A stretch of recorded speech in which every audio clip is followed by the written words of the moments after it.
Hello and welcome to the Recommended Podcast. My name is Ryker, and this is my co-host, Brenden the Bear. Bonjourno. And this week, we're going to be talking about Inglorious Basterds. Yeah. Which I might actually have to bleep out. Is that because within the first 30 seconds of this? Yeah, I don't know. Should we just restart and I'll wait to say it? No. Just beep it. It's okay. That's the name of the movie we're going to do. I'm going to beep it out. Yeah, it's the name of the movie. So we are a movie podcast where we talk about movies, TV, and entertainment media. And today we're going to be talking about Inglorious Basterds. The movie. I was just waiting for the beep, if there was a beep or not. Oh. If I'm not not outside of 30 seconds. But yeah, I really like this movie. I think it's a great film. I think that it's worthy of giving a watch, so I recommend you check it out. I think it's got one of the best opening scenes I've ever seen in a movie. I mean, the movie is strong the whole way through, but I really, really enjoy Chapter 1. Yeah, this is one of those ones that gets broken down into different chapters, which I think is a fun way to do movies. I was actually talking to my wife while we were watching it. I was like, I feel like there was a lot more music in the first chapter, first and second chapter, than there was in the third and final one. But yeah, it's very entertaining and a good way to, I don't know, segment out your movie if you're doing different acts. I feel like it's a good, it's not a lot of movies do that. They don't break it down into acts. Tarantino does that some though, right? He does. I feel Pulp Fiction is, and I feel like I've never watched The Hateful Eight yet. Or I don't want to say I'd never watched. I haven't watched it. I will watch it. I just haven't because it's a lot. I know they broke it down into almost like a series too, but I'd rather just watch the movie and then watch it as a series if that's the way I want to do it. But it's a long trudge that I just didn't want to make yet. So anyway, that's the movie we're talking about this week. Let's talk about what we watched up until now. Yeah, What have you been watching since we talked last, Brenden? I got caught up on White Lotus. Of Okay. course, we're recording on Sunday. The finale. The finale is about to come out in 47 minutes, Yeah. right? And we're going to miss it because we're recording two of these. Oh my gosh. But I think I'm going to go home and watch it after. I don't think I'm going to go to bed because I Yeah. am that excited. I do the same. Yeah. So can we speculate on what we think is going to happen? Do you want to do that here? Or do you not want to do that? In about 8 seconds, we're going to start talking about the White Lotus and we'll speculate. We'll be back in 2 minutes after that. So Sure. Yeah. we're going to start speculating now. Brenden, go ahead, speculate. I think it's going to be Greg. I think John Greg's finally going to die. You think he's going to die? Yeah, I do.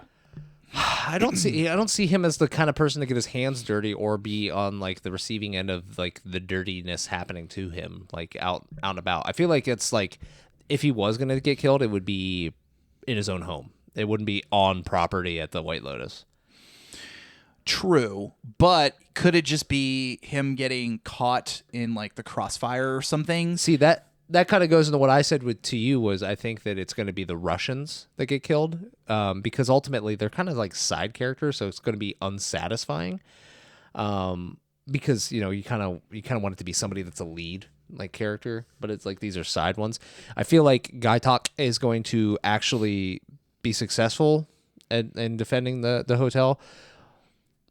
But at the same time, I feel like nothing bad happens to the bad people in these shows, and only bad things happen to the good people. So maybe we see Guy Talk doing a great job and seemingly having a good success. I feel like it's gonna come to a head where he can't be violent, and then he's just gonna get killed. Oh. It's gonna be that could be it. That would make my heart so sad. Everybody seems to have a lot of love for him. I don't give a crap about his storyline. I don't give a crap about his storyline. I admit it's a little weak. It's such a weak storyline, and he's so he's spineless the whole time, and then him putting everything together. It's almost oh my god, you did it! Congratulations! And I just feel like everything's going too well for him right now, so I feel like it's going to come back at him. And I also think that the Ratliff family, we will find out that there's nothing bad has happened to them. They're going to get their phones back. They're all going to get off scot-free. Yeah, something is going to happen, and he's going to be fine, and he's going to have just been freaking out for a week for nothing. Yeah, I could see that. Okay, so I think 1 more minute. I think Greg's going to be the one who dies. Okay, because I just can't imagine that they're going to let him like get away twice kind of thing. But who I want to die is the actress. I thought you were gonna say Fabian. No. No. They honestly, they have made this season every season so far. We have had a storyline for each one of the managers, The main people this year. Yeah. And not Fabian really. has been kind of like nothing. He's been just a smear. I had high hopes for that guy too because, like I said, he was in the zone of interest. Like it seems like he's a pretty prominent actor. He hasn't really had much. Nevin. The one thing, real quick, I want to say. Yeah. I know we're almost done, but I love how the entire season we're building to him singing. Yeah, Right. Nothing. And then he just sings for like 5 seconds, and then like nobody gives a shit. They pan away from it and nothing happens. Yeah, it's great. Yeah, but White Lotus has been great. I think that we could talk about like the finale next time. Like, Yeah. we actually like go Let's do into it. things. Let's just go into it. All right, that's me. What about you? I've been also watching that. I also caught up on the Gemstones, Righteous Gemstones. Big fan of the Righteous Gemstones. I think this last episode I think it's episode 4. I think it's episode 4. It's either episode 4 or episode 3 of season 4. I think we're in. Oh God, whatever the current season is. I think it's 4. It's like out of my mind right now. It's just been so like that episode was so strong. There were so many characters in the episode, and you just kind of don't expect like it's just too much. Like there's just like I had to rewind so many times because like I wanted to see the reactions of everybody in the scene. There's so many main characters in one place at one time, and it's just like their reactions were just so good, like all over the place. And it's like the things that happened is one of the best episodes of the show, and it just keeps delivering. I love the Righteous Gemstones. I think it's great. I think I'm gonna give it a shot after White Lotus ends. You should absolutely give it a shot. It is a little bit more raunchy, but I don't think you're going to care about I love that. Especially you're watching it later on at night and stuff where your kids are not around, so you're good. But yeah, they are like it's so much fun. Like I think you'll really like it. I actually went back to start watching it again before the new season started on because it's just so much fun to watch. Nice. Yeah, Walton Goggins always delivers. I feel like he's a great actor. I'm gonna buy some of Goggins goggles. About the hair, people are really talking about he's bringing the receding hairline back. He's also Saw a bunch of articles about that. He's also bringing the hanging dong as an old man back in this last season of the Gemstones. Oh, Like, nice. Good for him. Without pants most of the time. I feel like if you see a nudity warning most of the time, Brenden, in that show, it's going to be dong. You're going to see a lot of hanging dong. Oh, Yeah. kind of like Jason Isaacs from The White Lotus. Yeah. I actually saw him he was talking to a reporter or he was being interviewed about the show, and so they were like, so I got to ask about the scene. And he's like, would you ask one of the actresses from the show about their private parts? And she's like, well, I mean, and he's like, no. I feel like I've watched a bunch of this so far, and we never asked the ladies about their bits, but I get asked about my bit. So-and-so is going to be on here. Are you going to ask her? Are you going to ask her about her private parts? It's for a scene. What do you want from me?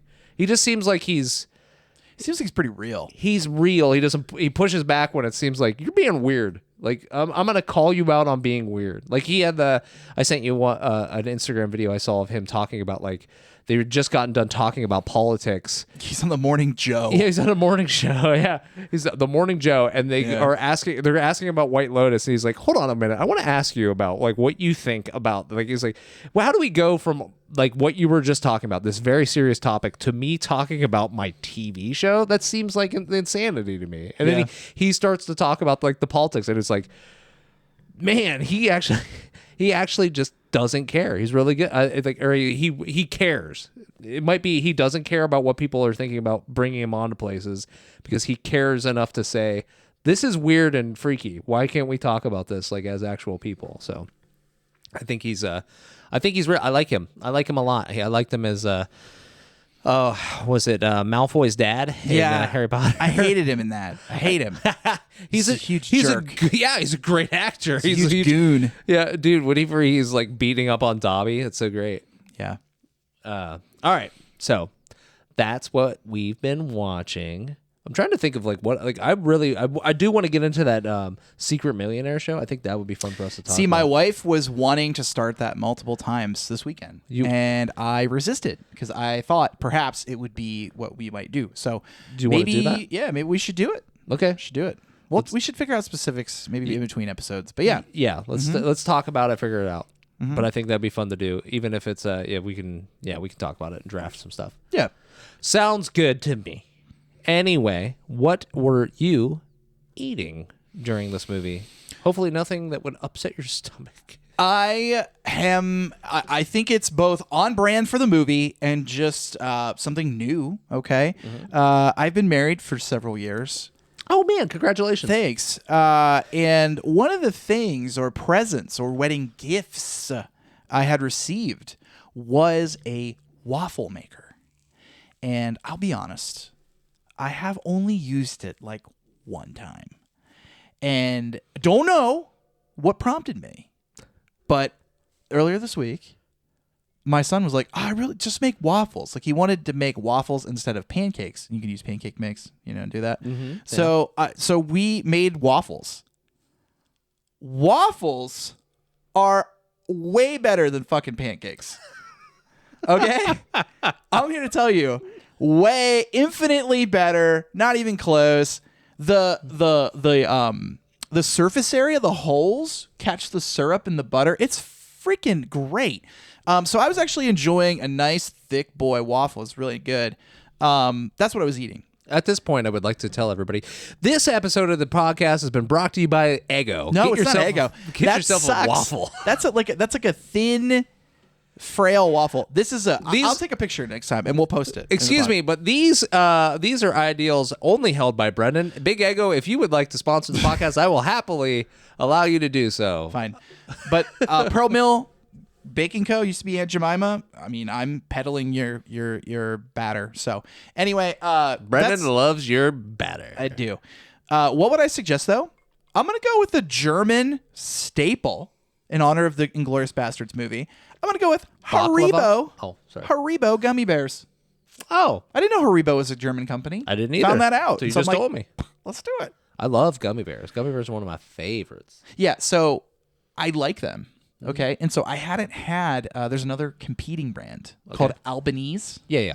Albanese. I've had Albanese. I had those recently for like the first time. I would say recently, maybe in the past year. Albanese infinitely better too. Albanese is the waffle of gummy bears. They're not as they're not as chewy. I feel like the Yeah. They're Haribo's- softer. Yeah, they're softer. Yeah. It's easier to eat a bunch of them without putting your jaw through a workout, right? Yeah. Yeah, I understand. I feel you. So what I ate during the podcast was I actually took a little page out of Brendan's book, and I had a coffee cake cupcake.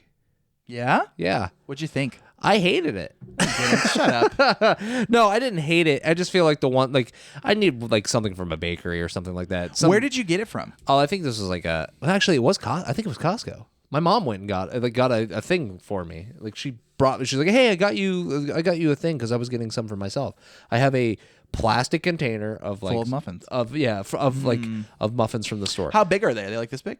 Yeah, they're about that big. Oh yeah, those Sam's Club sells those. I just don't like. I feel like it's over processed. That didn't have much flavor. I feel like it's more of like if I had it from like a bakery, it would have probably been like significantly better. But I think that goes with like most things. Like if I get it from a place where that's their specialty, it should be better. But what would I recommend people have with this? I would recommend a lovely glass of milk and a couple of Oreos. Oh. Milk and Oreos. Yeah, you can't drink milk if you're Jewish, right? That's what this movie taught me. I don't know. If you can, I'm sorry. I don't know if the milk is. I don't know if the milk is the thing. I thought it was the cream because of being kosher. Yeah. But I don't know if milk isn't kosher. Is milk kosher?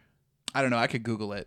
I will. Later. You could. You have a computer in front of you. I could pull up my phone and do the same thing. I guess I will. Later. But yeah, I know that was one of the reasons why we get the test later on in the movie, where he's wait for the cream, like that kind of thing. Yeah. So it's like his like way of doing some stuff. So yeah, I think there are a lot of things in this movie, like so many things that you could miss. I've watched this movie I think 3 times now. 3 or 4 times now. I really enjoy this movie, and I think that I want to know some facts about it. You want to give me some Inglorious facts. I'll give you some Inglorious facts. By the way, milk is allowed. It just has to be like blessed as kosher. Okay, and so then you can have it. I guess that would probably go for a lot of things during this, but like none of that would have been happening in this time period in Europe. Yeah, true. And I knew that because I once worked at a food company, and we would make food that was certified kosher, and a rabbi would come in and do the thing. Dude, that is so like I know. That's fascinating. I love that. Yeah, I can talk more about that. Please talk about the rabbi that came in to bless the food. Not on this. Anyway, the facts. Movie is Inglorious Basterds. Length 2 hours and 33 minutes. This is not a shorty. Wow, I didn't realize. Sorry, I didn't like the next movie is long too, but I didn't realize it was like a half hour longer. Yeah, that's crazy. Yeah. I can. It sticks out to me where it's long. I'll talk about that when we were talking about the movie.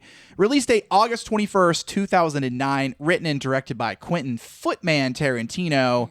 Cast Brad Pitt as Lieutenant Aldo Ryan. Sorry, I was gonna burp, but I didn't want to burp into the microphone. You had to snap that old Dr. Peppy. I did. Melanie Laurent as Shoshana Dreyfus. Christoph Waltz as Hans Landa, Standartenführer Hans Landa. Eli Roth as the Bear Jew, Sergeant Donnie Donowitz. Michael Fassbender as Lieutenant Archie Hickox. Diane Kruger as Bridget von Hammersmark. That's such a good name. Daniel Bruhl as Frederick Zoller.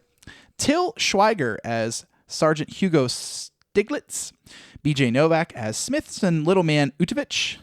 Gaydon Burkhardt as Corporate Wilhelm Wicke. Jackie Ido as Marcel. Omar Doom as Omar Ulmer. Sam Levine as Hirschberg. August Deal as Dieter Hellstorm. And Mike Myers as General Ed Fenich. That, when I watched this movie for the first time, was one of the strangest cameos I've ever seen. I hadn't seen Mike Myers in years, and when he showed up, I was like, "Excuse me." So, okay, I finish facts. Yeah, sorry. Budget $70 million, box office $322 million. Synopsis: It is the first year of Germany's occupation of France. Allied officer Lieutenant Aldo Rain assembles a team of Jewish soldiers to commit violent acts of retribution against the Nazis, including the taking of their scalps. He and his men join forces with Bridget von Hammersmark, a German actress and undercover agent, to bring down the leaders of the Third Reich. Their fates converge with theater owner Shoshana Dreyfus, who seeks to avenge the Nazis' execution of her family. Back to Mike Myers. When Fassbender comes in, like, Mike Myers, for me, maybe I'm slow, but Mike Myers had to say like 4 or 5 lines of dialogue before I realized. I'm like, who the hell is this guy? Oh my God, it's Mike Myers. Like, I didn't even catch it at first, and I like stopped. I'm like, oh, holy shit. I know this man. Yeah. Yeah. So it was kind of weird. Hey, one of the things that he does during that scene, I actually was telling Brenden before the podcast, I actually had to run to pick up something for the the background of this podcast. That's when it happens. One of the things that happens during that scene, he asked Fassbender if he would like a drink, and he said, "Oh, I wouldn't turn down what was it, water and scotch or something like that." Yeah, he's a very weird line. I can drink water and whiskey or water and scotch. Yeah. Like, what? Yeah. So he then says, he's like, "Bars in the Globe. I actually went and purchased a bar globe." Bar globe. For the podcast. And you can win it. No, you cannot. It's mine. It's really cool. I like it a lot.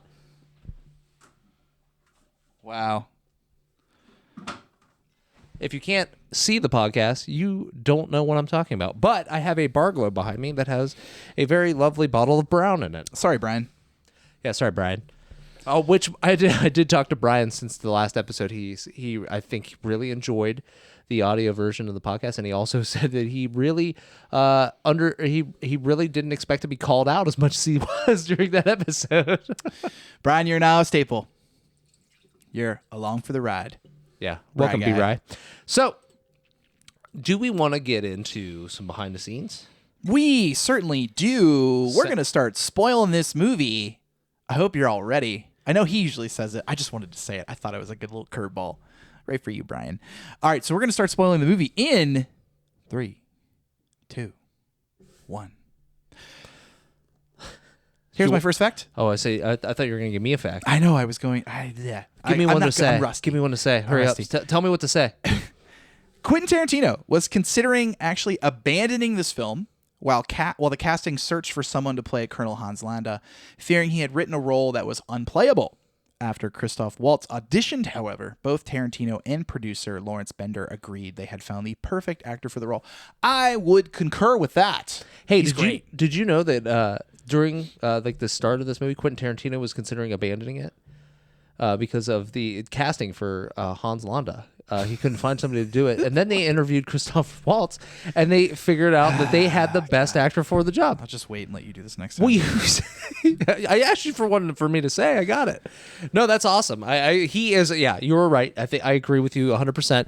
I think him knowing multiple languages is like just it's great. Though it's almost wild to me watching. As many actors as there are in this movie speaking in different languages. Yeah. And doing it so well. Like, just watching the, does Fassbender speak French and then speak German? I don't know if I can't remember if he speaks French or not. I feel like it's like I might just be missing. Like I think he just does German. Yeah. Then there's Christoph Waltz does he does French, German, and Italian. And English. Yeah. So he's like super multilingual. It's crazy. He's, I was going to say like something quadlingual. No. It's multilingual. Yeah, multilingual. He's bilingual. This is the only movie Brad Pitt made as a leading actor for the Weinstein Company or its previous iteration, Miramax. He said it had everything to do with wanting to work with Quentin Tarantino and nothing to do with Harvey Weinstein. His animosity for Weinstein stems from an incident in the 90s where Pitt physically threatened the producer upon learning of Weinstein's sexual harassment of his then girlfriend Gwyneth Paltrow. Good for him. This is a goop lady, right?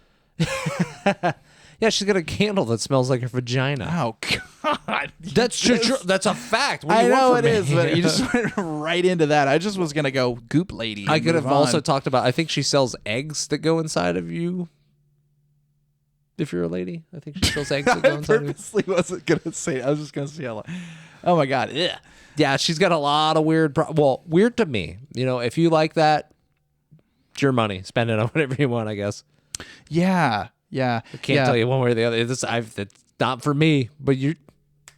More power to you. Yeah, buy them eggs. Yeah, Brian, get out there, buy them. Those eggs might be cheaper than the eggs you could buy in the store. Who knows? I was thinking about this recently. Hold on a minute. So I had a run today, and I had a lot of time to think while I was on it. It was a long run. So I'm thinking while I'm running, and I'm like, I found when I was taking a turn, there was a carton of eggs, or not carton of eggs, an empty carton and a single egg sitting beside it. And I was like, oh man, that's like $1,000. I was laughing to myself as being funny in my own head. Yeah. And then I was thinking to myself, if a kid were to come try to egg your house now, would they be charged with like $20,000 in property damage? But then I thought, if you steal, if the kids, if you catch the kid doing it, you take the eggs, could you be then arrested for stolen property of over like $10,000? Only the rich people can egg people's houses now. You gotta really hate somebody to egg their house now. Oh yeah. You gotta be like, oh man, I hate Bob from down the street. Is it really worth $100 to egg their house? I saw, I know we're getting off, but it's good. So I'm not a fan of the egging, but I've seen a lot of prank things. Yeah. And so one that I saw recently, it came up in my Instagram feed or something, was this little envelope that you take and you can put it in someone's office, under their desk, and then you pull this little tab, and then it's random. Every 15 minutes or 30 minutes or an hour. Like a chirping noise? It'll be meow. Or it'll just do a little noise so that would annoy the hell out of somebody. Yeah. But then when the person finds it, it's stuck to their desk, and it has this adhesive on it to where you can't pull it off. So then when you rip it, glitter and shit goes all over the floor. And I was just this wow. is, if I had an office job, I would do that to everyone. You'd have to do it to yourself eventually. I would. Why not? Because you would, like, everybody would suspect you if you were the only one that didn't happen to. Oh my God, that's genius. You would have to do it to yourself. Maybe if you're doing it, like, you do two people, then you do yourself, and you're like, all right, who's doing this? And then you just keep doing it. And then you lead the crusade in the office. Like, guys, this is BS. We've got to find this person, and we kill them. They should at least be fired. Wait, hold on. Whoa. Oh my God. So what we got? What's the next fact, my man? One of the Jewish names carved onto the Bear Jew's bat is Anne Frank. I didn't see that in the movie. I didn't notice any carvings on the bat. Yeah, I did. I think when he puts it up to one guy's head and stuff. Okay, so check this out. Leonardo DiCaprio was the first choice for Hans Landa, but Quentin Tarantino then decided that a German-speaking actor should play the part. DiCaprio ended up being one of the primary antagonists in his next film, Django Unchained. With Christoph Waltz too. Yeah, he's great in that as well. Another fact that I'm pretty sure I remember. Tell me if I'm wrong. If you got it, that'd be amazing, and I'm not wrong.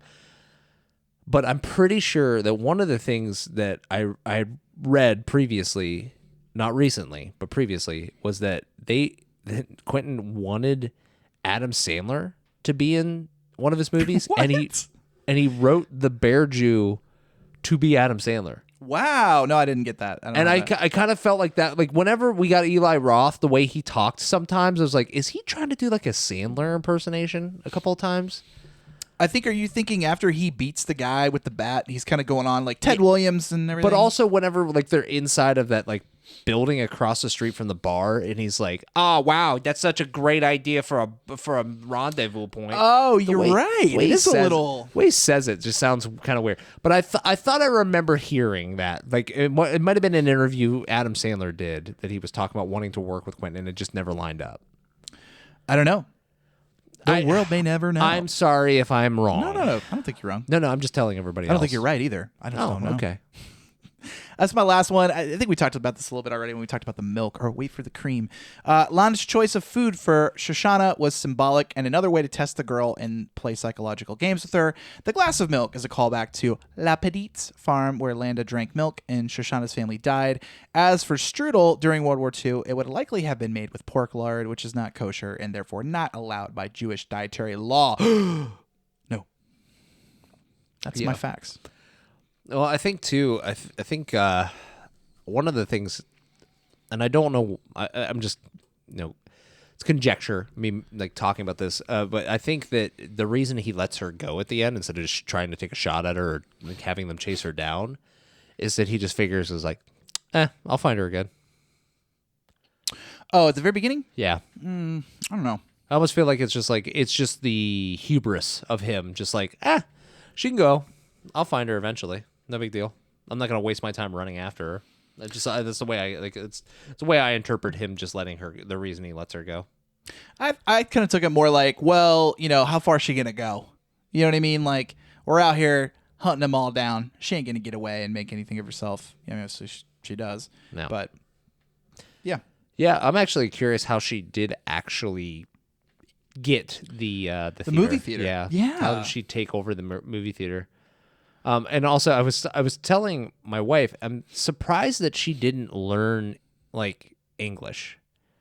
If she didn't, but it didn't look like she understood some of the conversation. Like, I think that the first thing that I would do, if I just survived my family being murdered because I couldn't understand the language of the people talking, would be to learn the language that they were speaking.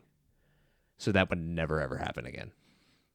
Yeah. Because that's like that was like very skillfully done at the beginning of the conversation. He switches from French to English. Sorry, we're talking about the movie now and the opening scene. Yeah, you want to do? I mean, there's 5 chapters. Do you want to do like a little convo about each chapter? Yeah, why don't we do that? Let's do it. So chapter 1 is called "Once Upon a Time: in Nazi-occupied France." So we're getting them like we're having them. There's a conversation happening inside of the house where the Jewish family is hiding.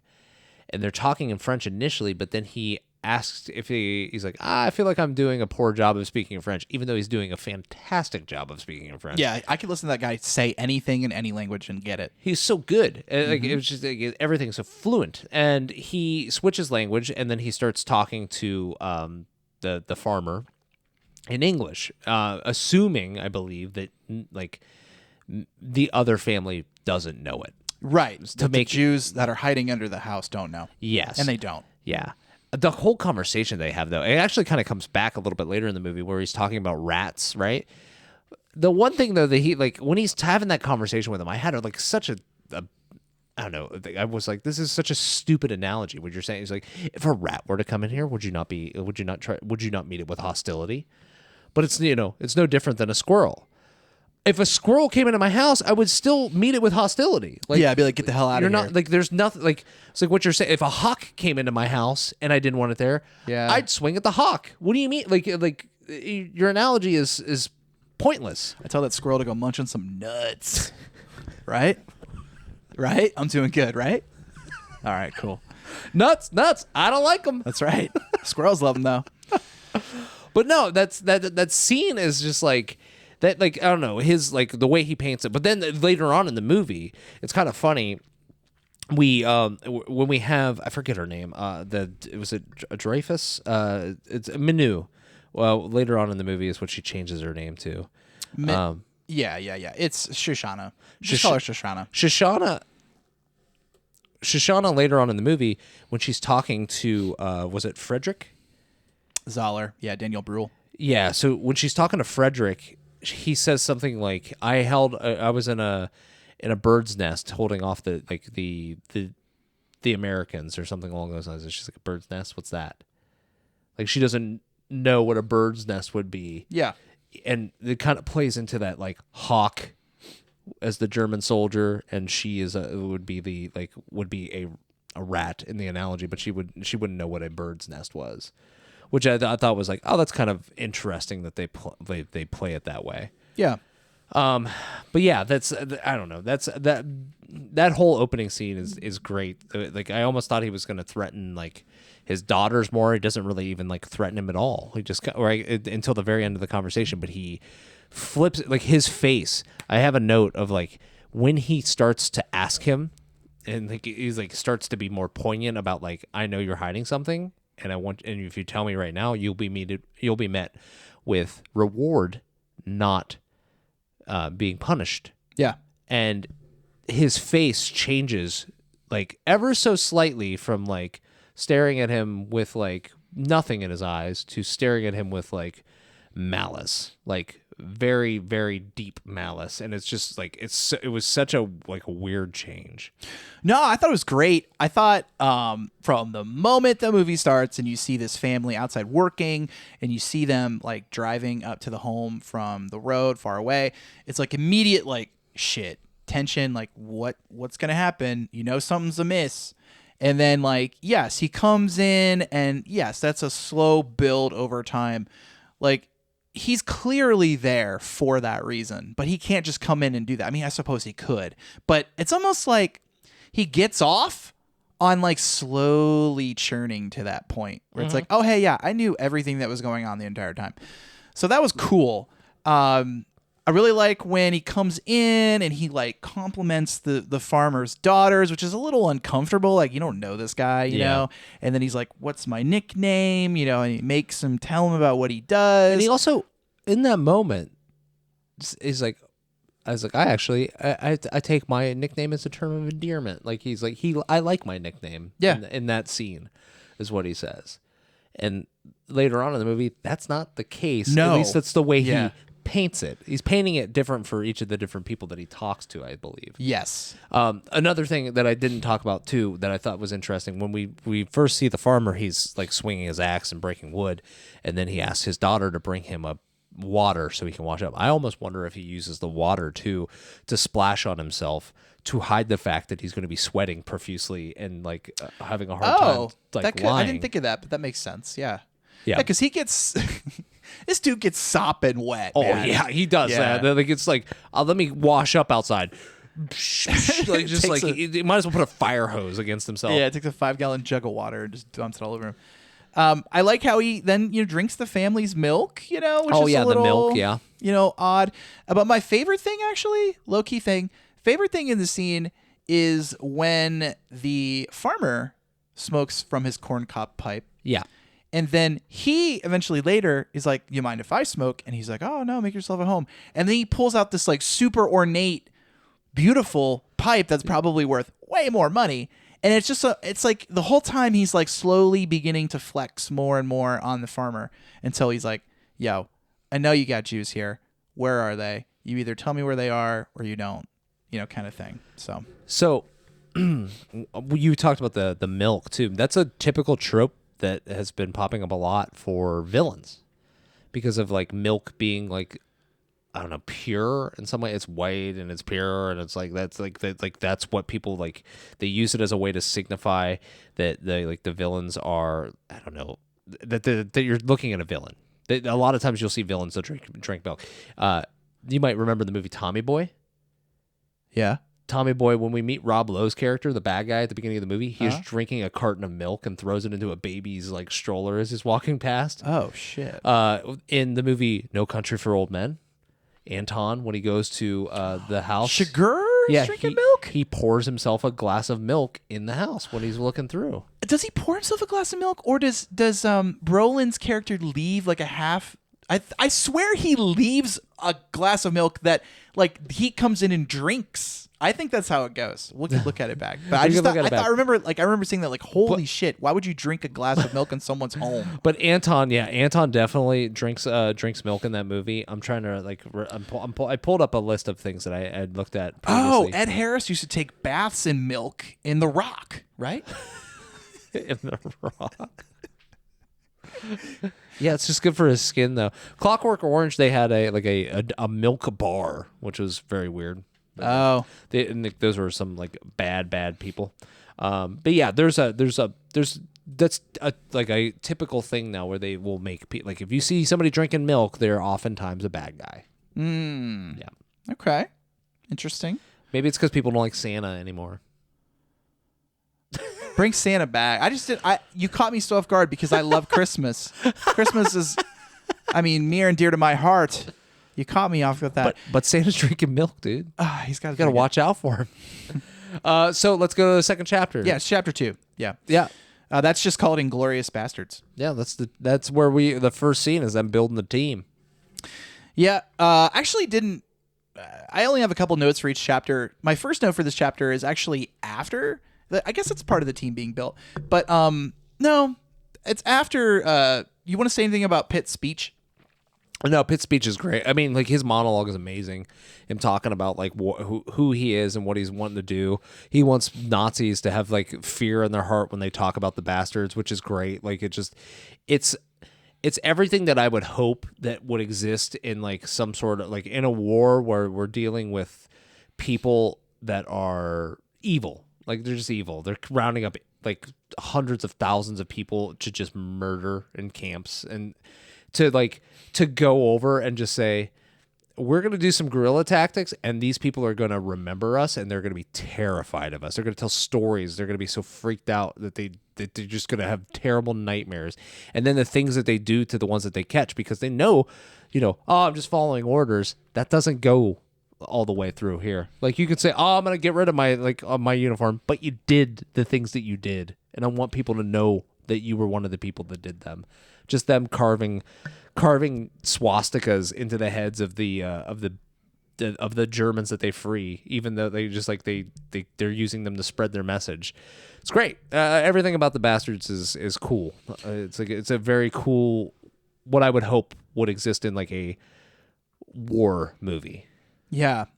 So I read, I didn't list this in the facts, but I'll say it here. So I had read that Tarantino put the Bastards through a full day scalping course using like obviously dummy things. Yeah. But he said that whichever of them did the best like scalping, the top 3 scalpers will get a chance to have their scalping shown in the movie, like in more detail. So I can't remember exactly who does the first 2, but the third one is definitely BJ Novak. Yeah, it is. Utovich at the end of the movie. And actually, I didn't really like the scalping he did. He didn't really get much of the scalp. kind of just got a little bit. But whoever does the first one, they really get like the whole head. Like it's a good one. Yeah, I remember watching this movie for the first time, and like when they scalp the first Nazi, I was like, "Holy crap, they're doing it!" Like, you know what I mean? Like, I'm seeing it. My first note: Hugo Stiglitz. Hugo Stiglitz. I love him. Have you ever played the game or seen the game Wolfenstein? Yeah. Oh, I've played it. It's great. I love it. So to me, Hugo Stiglitz is exactly what I would expect the main character of Oh, Wolfenstein I forget that guy's to be. name. I got to know now. Yeah, go ahead. He is like so cool. He looks exactly the same. Like he looks like what's the name of the character? BJ Blazkowicz. Blazkowicz. Another stellar name. So Yes.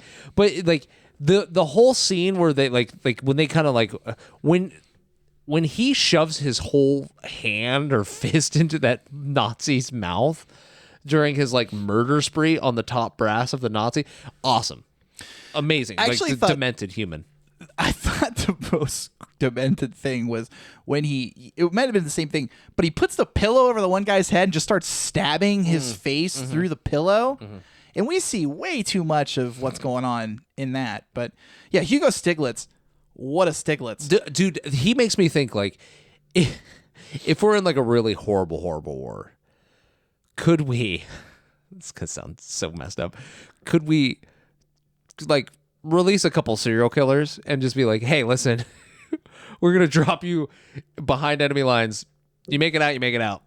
Oh, interesting. So like we want you to do as much damage as you can over there. Like, So are you posing that we do like a serial killer draft of who would be the most effective? yeah, Is that what you're trying who to would do? be the most effective actual like warrior over in like a battlefield. Yikes. Like I'm like I say I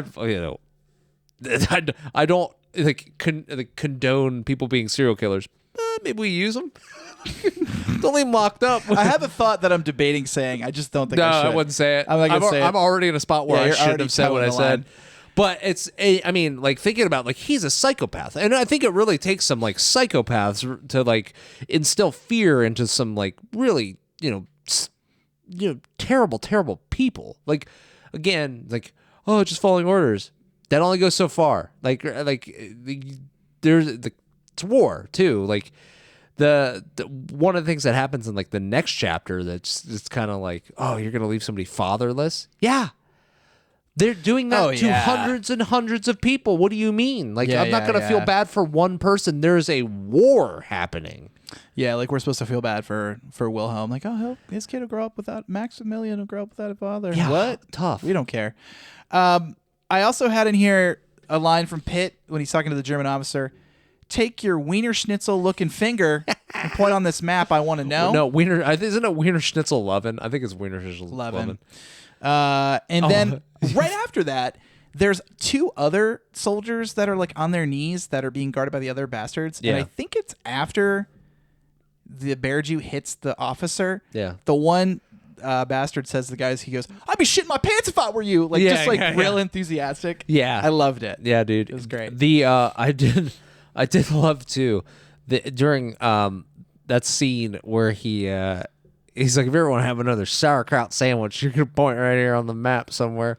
But then also he's like, we were really hoping that you'd say no because about the like most entertaining thing we get to see these days is old Donnie beating Germans to death with a bat. That's their entertainment, is watching him beat people to death. That is like, that's a group of psychos that like, which kind of just goes to show at the end of this movie why they are completely okay with a suicide mission. They're psychos. Yeah. And it's fine. You're allowed to, like, if you like, that's the way that is, and that's what has to happen to fit, like, to end a war. It's a couple psychos are probably needed, right? Yeah, man, you've said a lot of. Yeah, I don't know how to. I don't want to keep going. Like you say this, and I got to go here, and then we got to keep. Well, we're also talking. We're already in the clouds. We're also talking about like a nutso like fake like scenario, like the Inglorious Bastards. Totally weren't- fake, not real. Not Inglorious happening. Bastards weren't real. Like Yeah, weren't a real correct, thing. correct. Yes. So it's kind of like there's a shock value and entertainment value, but it's okay because you're dealing with like one of the most like nasty like everybody agrees is the evilest like people in the world. Like that's what they were. They killed a bunch of innocent people. They rounded people up and killed them in troves. And there was like there's so much evil done in that moment, but like nobody like there's no stories about like, you know, them getting their just desserts. This is us seeing just desserts happening. And it's, you know, it's that, you know, but it brings up those questions of like how far is too far? But we're watching a movie where it's, you know, they're pushing it too far on purpose. So it's interesting. Let's go to chapter 3. Let's do it. Which is called German Night in Paris, June 1944. Okay. So this is when the whole thing happens where... In the bar. No, I believe that's Operation Kino. Oh, you know what? You're right. German Night in Paris. What is German Night? German Night in Paris is when Shoshana meets Frederick, yeah, and then they have the right. conversation and where the strudel and the cream and all that happens, I believe. So how about the movie director says a line to another German. He's like, American gold. He's talking about how the Americans wouldn't even be good athletes if they didn't involve or do the slave trade. He's talking about black people. Yep. And he says American gold can be measured by Negro sweat. I just thought that was like a disgusting line. But yet, I have to admit, I could imagine them saying something like especially that was Goebbels. That was like the director. Yeah. He's the director, but he's also like he was one of like Hitler's right hand men that like did experiments on the Jewish people. Like he was one of the, again, probably if not like second to Hitler and like the most evil people on the face of the earth, right? Yeah, and then like they, for some reason, they cut like they're talking about the woman that's with him that they're saying is his interpreter. What was and that? And then they cut like his. They're like, oh, it's his interpreter, and then it cuts to him. Behind her, railing her from behind, having and a he's sex scene, grunting like I didn't understand any of that. Yeah, that was weird. Yeah, I think it was just kind of to show him. But she's not really the interpreter. In a compromising position, also like he's taking advantage of like his interpreter and the fact that he is I would say not somebody that could please another human being. Yeah, it's gross. But yeah, then of course Frederick meets Shoshana, and then he ends up because Frederick is, you know, known as this folklore character for the German army for his experience, which I don't think actually happened. I didn't look it up at all. No, but I'm just guessing. Like, do you think that actually happened? One person held off in the movie 200 people. I doubt it.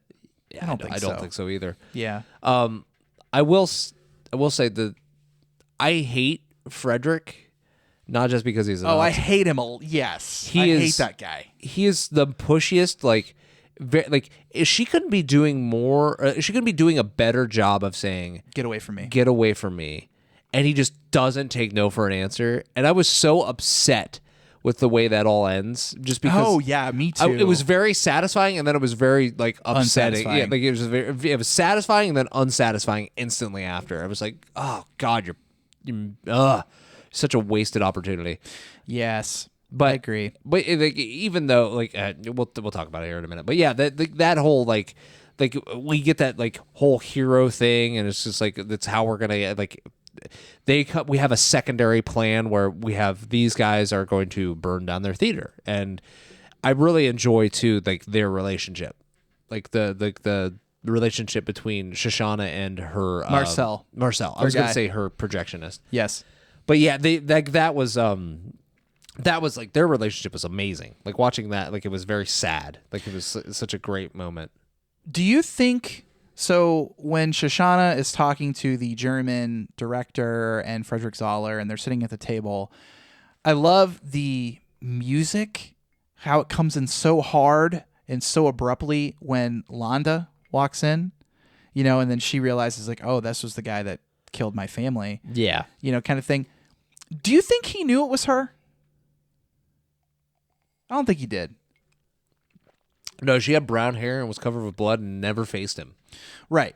So that's what I'm saying. Like it was more like obviously she knew him yeah. and she was needing to keep it together in front of him. Yeah. But I don't think he knew her. Yeah, I think that's the one thing he missed. Like, I feel like even if he would have captured the bastards and just like gotten rid of them and they're explosive, she would have still succeeded in killing Hitler. Yeah. I think it was a twofold thing. Yeah, I agree. But yeah, that whole like interaction, like I feel like that was him testing her, but like because he tests everybody, and then he, he's just the way he is. He's just kind of like he's pushy and does all the things that he wants to do. He did say he had a question for her, but then he completely forgot the question, which I don't know, was very out of character for him. But like it just never comes back. We never see what happens there. Yeah, I think that's just Quentin putting in that like indifference to make the people uncomfortable. Yeah, I mean, he builds tension in this movie several times very well. Yeah. Chapter 4, Operation Kino. Yep. The bar scene is far too long. Like it's just like dragging ass. It's a little bit long, yeah. Yeah, Mike Myers, love Mike Myers. Bar scene's far too long. Finger in the bullet hole is sick. You got a skiing accident story, and Germans love skiing. She says, I like smoking, drinking, and ordering at restaurants, which I loved that line. Yeah. I think I like that too. Well, not smoking, but or not really drinking either, but just ordering at restaurants. Yes. Yes. I like Bridget. one of those three things. Yeah. No, I like I do like the scene in the bar though. It is long. But I think again that is to build the tension in the relationships and like what we were getting at. I do like that it wasn't anybody. It was Hammersmack, whatever her name is. Hammersmark. She kills Wilhelm at the end, like because like it's like they're like talking, they're negotiating, like them or him letting her go, and then when push comes to shove, he puts his gun down, and then she shoots him and kills him, which is like just kind of shows like she's at the end She of doesn't her rope. care. Yeah, she doesn't care. She's also like kind of chaotic like they are.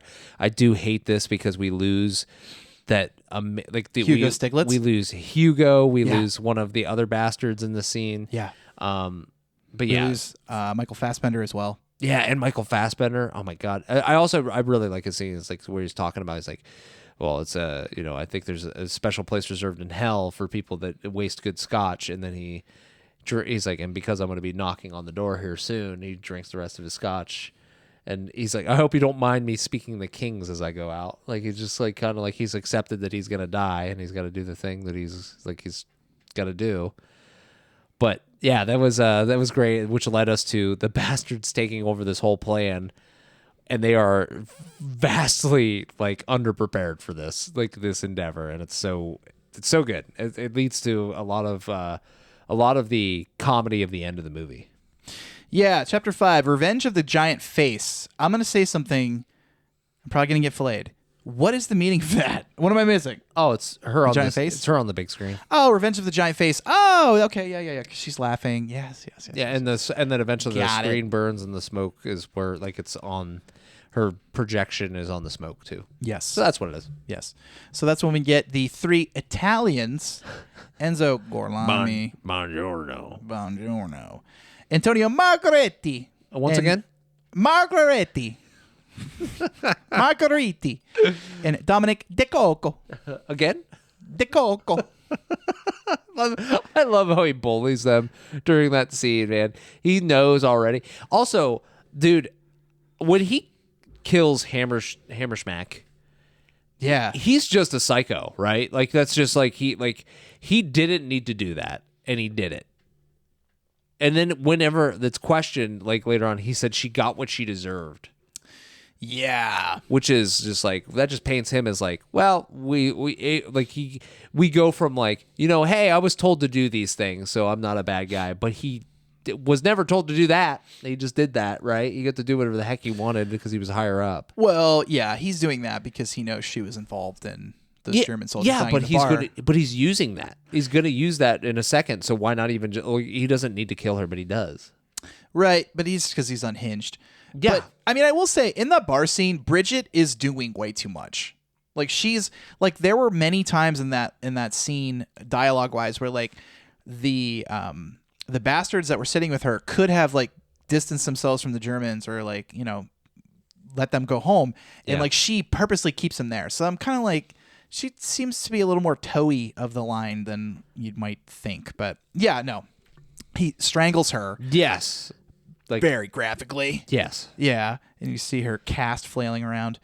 And then what? He goes down and has Brad Pitt and BJ Novak, Utovich, The little one? the little one, taken away. Yeah. And I didn't see it coming whatsoever that he would take them to like another location and then be willing to flip on the Germans. I didn't see that coming. I think it's because he could see that the end of the war was coming, and then he was about to face the music because they were clearly going to lose. Because I think we get a shot of like Hitler talking about like the Americans have like already been at the beaches or something like that, and I can't stay in a bunker forever or something along those lines. So that's why that's why he's going to go to the premiere. Like that's the whole thing. I think that the reason being is that he knows that it's coming to an end and he's going to be held accountable, and that if he has this as an opportunity to switch. So he's going to benefit more from this than they will. Even though they're about to die, like he could still probably kill them and still like get away with it, but he needs them to call with the radio. So, yeah, this is the only part of the film that I feel is like a little messy. Like I just don't really believe that he would do that. Yeah, I get it. I get it, but it just feels like Hans Landa is like Third Reich till I die, not like a willing to flip to get out of it kind of thing. No, so I think okay. So if you want to. Do you want my interpretation? This. So I think back to other descriptions of this like kind of character, right? So in the movie Reacher, have you ever watched Reacher? No. Okay, so that's there's a character in that movie called the Prisoner. And he does whatever it takes to survive, and they almost they treat him like he's like a cockroach or a rat to survive. And that is what I think Hans Landa is. Yeah. He will do whatever it takes to survive. Whether he said he's a detective, he gets upset about the fact that like later on, like at the beginning of the movie, he's like, they call me the Jew hunter, and I take that's what I do. I'm a detective. I find these things out. And then like later on, he's like, I hate that name. Like he's like, I hate that. That's what they call me. Whatever. It's being what he needs to be to survive, and that's why he's going to use this opportunity to turn on the Third Reich to then secure himself a nice piece of land and a way to live, and he is going to then blend into society there, or so he hopes, and just like survive there. So he's kind of just whatever he can do to survive and like thrive on his own. So he will do whatever it takes, which is why I think I understand that character making that decision in that moment, because he knows that the Third Reich is about to be wiped out by the Allies. That's the way it's going to be. So he takes advantage. Yeah. That's my interpretation. That like you can take it or leave it, but I feel like he isn't a strong man as he portrays. We're hawks. He's not a hawk. He is a rat. He will do whatever he can to scurry, hide, and survive. That's a bingo. Is that what you Americans say? We just say bingo. That's a bingo. And then he goes, bingo. He does it again. Dude, I love Brad Pitt's like accent in this movie when he's talking. The whole movie, he's great. Yeah. I really enjoyed the playing of the film at the end, but I guess let's have it out here for 30 seconds. Yeah, go ahead. Shoshana and Frederick Zoller, the ending. God, man. Yeah, that's disappointing.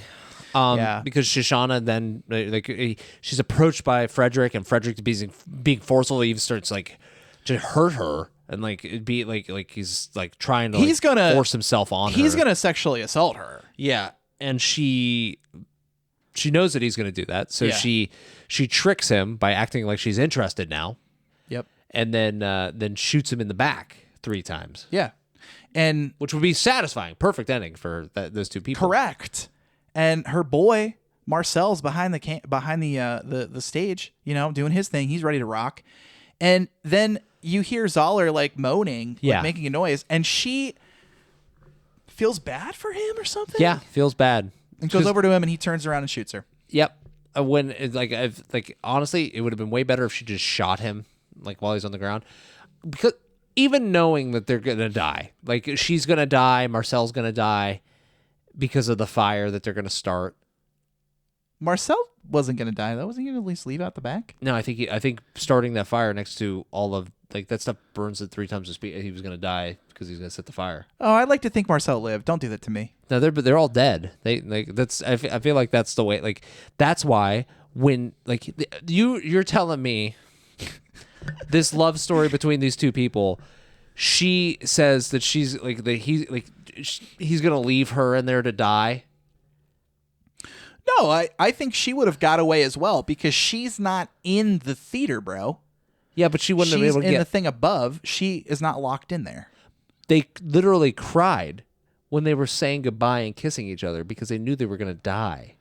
Oh, well. It was like a suicide. We're going to kill everybody. Don't remind me of that. Just let me think what I want.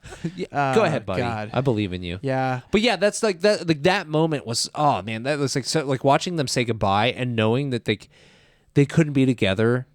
They knew that they were going to die, but they like had to be in different spots to make it successful. Yeah. So that's why they were crying, and like it's like that's such a like a sad like they really loved each other, and that's sad that that didn't work out. It is sad. Weird segue. You know what's not sad? Sure. Watching the Bear Jew go ham sandwich in the theater. Yeah. He's in one of the opera boxes. All the German people are locked in, and they're like running to the back, but they're like they can't leave, and he's just up there with the machine gun. Just blasting like away. fish in a barrel and everybody. And that's like, oh God, this could be a horrible clip. But then he's just like completely obliterates Hitler. Oh yeah, like, dude. it's like, just blasting away. But like it's like until his head is like you can't even like it's just so. I mean, if you knew that you had graphic. like 2 seconds left to live. No, I know. Wouldn't you kill the guy that's been killing all of your like people? Correct. I mean, just I guess not even just kill. Completely desecrate the corpse of. Yeah, it was bad. But yeah, like honestly, like that was like it was like satisfying. And then on top of that, the ending of this movie, whenever Brad Pitt and BJ Novak get released and the handoff happens and they switch places with Christoph Waltz's character and the radio operator, and Brad Pitt shoots the radio operator and Christoph Waltz is like, What are you doing? I made a deal for that man's life. He's like, nah, they just want you. He's like, you'll hang for this. He's like, no, I'll probably just get chewed out. I'll probably just get chewed out. I've been chewed out before. Just the way he's like completely okay with it. And just like, yeah, I don't have to like nothing bad will happen to me if I just mess with you a little bit. Like, honestly, he could have killed him in that moment. It would like, and there wouldn't have been much of a change at all, right? Right. He could have been like, yeah, he got combative, tried to kill me, and so I. Yeah. But I do like the ending of him carving his forehead so that, okay, you can have your land in Nantucket or, you can take your but everybody will always know that you're a Nazi. Mm-hmm. Yeah. No, it was good. I like that. I read that Tarantino did a podcast interview like 10 years later, 2019, and had said that his idea was that Landa, kind of retired and had this spot of land in the U.S. and then he became like an amateur detective and people went to him. But I'm like, you're going to go to a guy with a Nazi thing in his head? I don't get that. Whatever, bro. Cool. Yeah. Hey, were there any feet in this movie? Yes. What did I miss? Where were they? They were in the bar scene when Hammer Smack gets up from the table. She moves her seat back and she pushes her feet down on the ground and walks away. Oh, yeah. And then also Walt's putting the shoe on her foot. He does do that too. Yeah. You slide on. You thought we'd miss it. No. You thought we'd miss it. Feet everywhere. We got you. We found you. All right. Well, hey, I like this movie. Brenden liked this movie. Yeah. What do the people think about this movie, Brenden? Great, strong. We're in for some strong ones. Rotten Tomatoes 89%, audience rating 88%, Nice. IMDb 8.4 out of 10. I think it's warranted. I think this is a good movie. There's another thing that I would point out about Brad Pitt in this movie. I forgot to mention. So during the meeting where he's like talking to all the bastards, he's got these bright yellow gloves on during the movie Once Upon a Time in Once Hollywood? Upon a Time in Hollywood. And Once Upon a Time in Hollywood, Brad Pitt's character puts on these bright yellow gloves when he's doing work on top of the roof. Oh. Yeah, so he's wearing bright yellow gloves again, and so like it's kind of like a tie back to his character in this movie where he's wearing bright yellow gloves. Do you think he'll have bright yellow gloves in Once Upon a Time in Hollywood too? Is that a thing? What are you talking about? Yeah, I sent that to you. Oh. That was a little callback to I texted you and told you that they are going to be making a sequel to Once Upon a Time in Hollywood, and Brad Pitt's coming back as Cliff Booth. Yeah, I read that. Yeah, totally. Anyway, those are the reviews. Yeah, we liked it. You know what else I like, Brendan? The people. I don't just like them, Brendan. I love them. I love everybody that made it this far into the podcast, and we appreciate you so much. If you could like, follow, subscribe, wherever you get your podcast fix, whether it's Overcast, if it's Ipkippy, if it's Spotify, if it's Apple Podcast, wherever you check out your podcast at.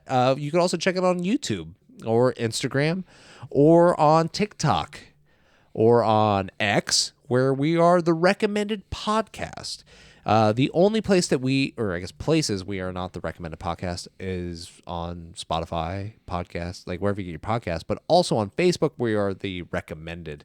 So you can check us out there, follow, check out all of our posts. We do shorts every week, try to do them on Tuesdays, and let you know what to check out next. So, that's I think that's it. That's all my call to action is just go like, subscribe, give us a rating, 5 stars. Tell us what you want us to watch next, because I have a wheel that we use all the time. And in fact, I used it for our next movie, Brendan. Which is Knives Out. Oh, Little Daniel Craig, little Chris Evans, little Ana de Armas. Ana de Armas. Yeah. Ana de Armas. Little oh gosh, I can't remember his name. Jamie Lee Curtis. Oh yeah, Michael Shannon. Man, you're nailing every one of the ones. I'm killing it. Except for the one that I want. Christopher Plummer. No. One more. Come on. Give me another one. What's that? It's one of my favorite actors. Lakeith Stanfield. Yeah. Yeah, Lakeith. I was gonna say Lakeisha, and I was I really like nope. Lakeith. Lakeith is in some is in some great stuff. He's in that every. Oh, sorry to bother you. He's in. Oh God, there was a show that he was in. Atlanta. He was Darius in Atlanta. You watched Atlanta? I watched like the first season of Atlanta. Wow. I fell off because I was watching something else and I just didn't have time. But Atlanta's great. Wow, I wouldn't have. Okay, cool. You wouldn't have what? No, nothing. All right. I like Atlanta. All right, good. All right. So we will catch you next week for Knives Out. And we appreciate you and for checking out the podcast. And Brendan, you want to send us out? Yeah. I like Atlanta too, specifically Real Housewives of Atlanta. Made in Georgia. Anybody that watches that'll get it. This has been Enzo Gorlami. Arrivederci. Bye. Thanks. Thanks for the silence. Bye, guys. Bye-bye.